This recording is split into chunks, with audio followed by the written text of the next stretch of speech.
कि व्रत में महिला अपन सखी सहेली बहन संग में सुंदर सन व्रत करी है और व्रत करित करित पूजा पाठ महादेव मैया गौरी से कहे जे हे मैया हम ये व्रत को रहल छियै से हमरा पति के खूब लंबा आयु देबै, खूब आगू बढ़े, खूब तरक्की करे।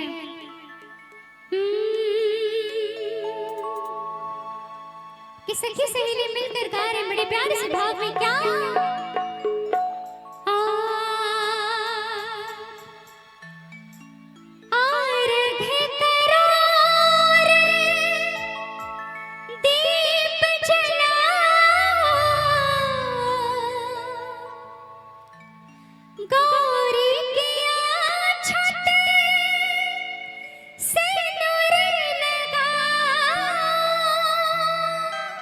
सखी सब मिलकर कह रही है हे सखी दिया जलाओ, गौरी मैया को सिंदूर अक्षत डालकर पूजा करो। क्यों?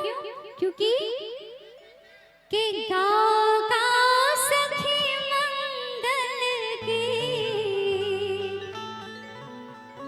के गाओ गाओ सखी मंगल की, के आज करवा चौथ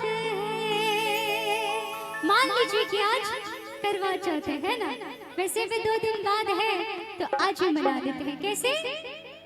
आइए म्यूजिक के साथ आइए 1 2 3 4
हेलो